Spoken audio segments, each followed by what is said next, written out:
Our deepest fear is not that we're inadequate. Our deepest fear is that we are powerful beyond measure. It is our light, not our darkness, which most frightens us. We ask ourselves, who am I to be brilliant, gorgeous, talented, and fabulous? Actually, who are you not to be? You are a child of God. Your playing small does not serve the world. There is nothing enlightened about shrinking so that other people will not feel insecure around you. We are all meant to shine as children do. We were born to make manifest the glory of God that is within us. It is not just in some of us, it is in everyone. And as we let our own light shine, we unconsciously give others permission to do the same. As we are liberated from our own fears, our presence automatically liberates others. Marianne Williamson. Hello and welcome to I Am the Change, Michelle Kelly. I started this as my New Year's resolution in 2019, stating out loud I was breaking up with fear, I was breaking up with shame, and I was breaking up with guilt, followed by a weekly video letting you know how shame, fear, and guilt were not breaking up with me. And I've had other New Year's resolutions up until now. This one this year is to not weigh myself every single day. And I started off the new year by weighing myself every other day to I am officially, I want to say, scale free. My scale is locked in my closet and the batteries are out. And I haven't weighed myself in over a month, and I'd say like a month and a half. I forget the exact date because I'm not like keeping score. I'm not a scorekeeper. I'm not competitive at all. I do not possess that gene in my body at all.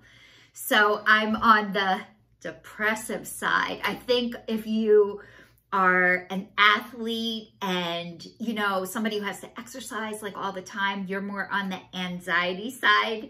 And I'm on the depressive side where like, I just don't possess that skill. I'm a lover, not a fighter. You will never catch me on a pickleball court, by the way, unless I'm just like cheering people on, because it's just, I don't have it in me.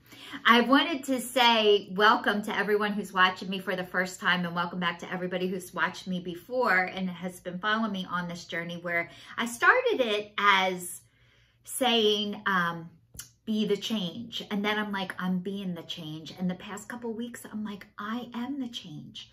Everything that I always wish that I had, that somebody else would do. You know, if I went somewhere and I'm like, God, they should do it this way, or they should do it that way. I'm learning that is God calling me. That's my job, not other people's job. So I was always looking for somebody to tell me what is normal. Could somebody just tell me what is normal? And I know there's no such thing as normal, but I'm letting you guys know what is normal for me and what has been normal for me. And this is hard, telling you where I'm at as I'm in it. And you know, I've been filming and documenting myself. What happened when I first started this, I was engaged and got unengaged. Then I got, what else happened? I'm trying to think, identity theft. I had identity theft. And then I had my rheumatoid arthritis came back, which I hadn't had a flare up in 18 years. And then I got in a car accident and I've been out of work since 2019. And then the pandemic hit. So I've been through a lot of changes in what feels like a long period of time, but in the grand scheme of things, it is not. So I've had to find out who I am without a job, without a husband or a partner, without, my son doesn't live with me anymore. I don't have any pets. It is me, Michelle, and I have been getting to know myself, which it was easier to know everyone else and not know myself. I deflected everywhere and every place that I could until I couldn't. So not having a job is more of a job than you will ever know. And a lot of people who are retired know this. But finding out who you are without all of these distractions, it's like, holy shit. I had to figure out myself what I like and what I don't like. And a lot of times I found out who I am, and I am finding out who I am by finding out what I'm not first. So it's a process of elimination, and it is getting way easier. And I told you guys last week that I know I'm a spiritual translator and I'm homesick for heaven. And this week I wanted to talk about getting scammed, because yours truly got scammed this week. Almost, kind of, sort of. Well, I'll say, yes, I did. I'm in scam denial. I don't want to acknowledge that I really got scammed, but I did. And you know, when I was little and growing up, everybody called me gullible. Michelle, you're so gullible. And I took that as an insult, and that I was stupid and dumb. But really, and I got called too sensitive, but really I wore my heart on my sleeve. And I've learned that's my biggest asset. And when you wear your heart on your sleeve, you get hurt a lot. And the more I come into my body and the more my heart is open, the more it hurts. So what happened, I've worked out, I don't feel stupid anymore. I know I'm not. I don't feel like a fraud when they go around saying everybody feels like a fraud. I know I'm not a fraud. I have worked my stuff out, and I don't feel like a fraud anymore because I'm not. And I don't feel stupid anymore because I know I'm smart. And I could be around anybody, any level, whatever your job is or isn't. We are all equal and all the same. And I feel equal to everyone. Not up here and not down here. I feel in the middle. I'm like everybody else. So I listened to this podcast called Next Level Soul, and they have near-death experience people on, psychics, mediums, all of my people, by the way, because I'm extremely psychic. And I didn't know it. I didn't know it because I thought everybody heard what I heard and saw what I saw, and they don't. And I didn't know that until like the past 3 years ago. I was like, I used to think people were intentionally lying to me, and they weren't. They really didn't see what I saw, and they really couldn't hear what I was hearing.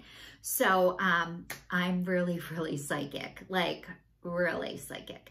So to the point that, you know, I was feeling crazy, but I realized crazy people don't think they're crazy. It never crosses their mind. The people who feel crazy and question it, you're okay. So anyway, I listened to this podcast, and it's also a YouTube channel. So I usually listen to it on YouTube, and I really want to be on this. Like, I know I'm not meant to be on it. I'm one of the top spiritual people in the world, like not just in the United States, in the world. And I didn't know this about myself, but I have confidence, and I know this. And I got a message. I sent the guy a message a couple of times. He's never responded back to me. But the other day I commented on somebody's, you know, an interview, and I said, I can't wait to be on your podcast. And then I got a message the next day, and every once in a while, like he usually likes, he notices the comments. So anyway, I get this thing that says text me, and it has a number on it, and it has the guy's picture in a little circle.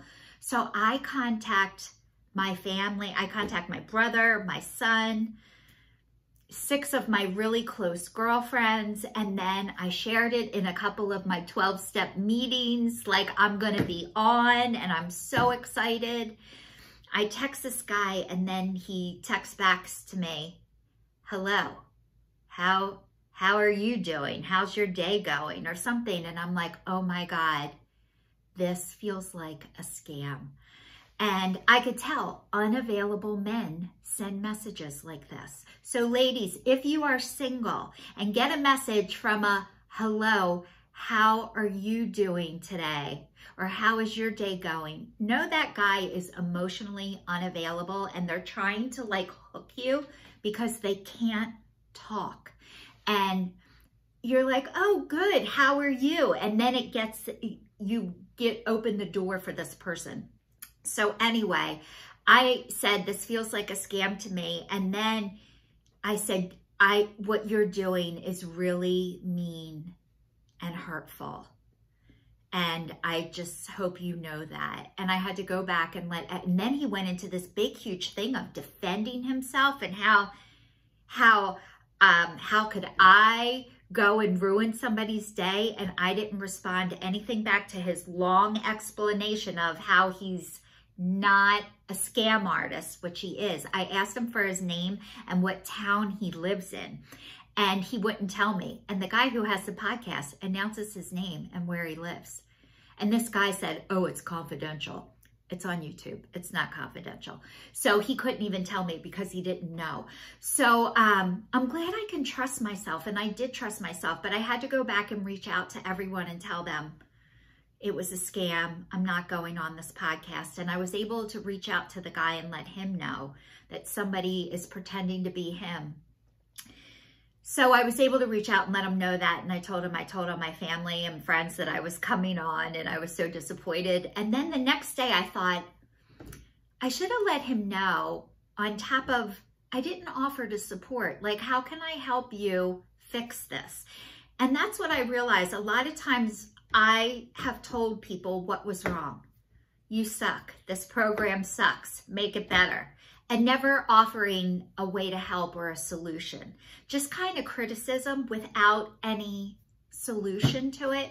So the next day, and I really know I'm probably not getting on this podcast anytime soon, and that's okay. But I sent him, how can I help support you during this? Is there anything I can help do?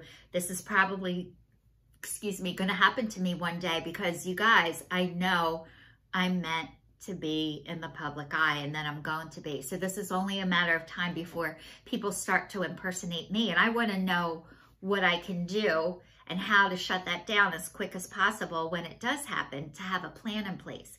And this is so funny for me. Funny, not funny. I was never a planner. I was like, oh shit, this happened. Now what do I do? Like, I was a reactor. So I'm learning to plan, but it doesn't have to be a tattoo. But I was able to offer a solution too. So that's what I'm learning. I can not just tell you what's happening. What can I do to help you during this process? I'd really like to help. So this is your sign, signing off. Thank you so much for watching. Please stay tuned, stay safe, and I will see you all next week.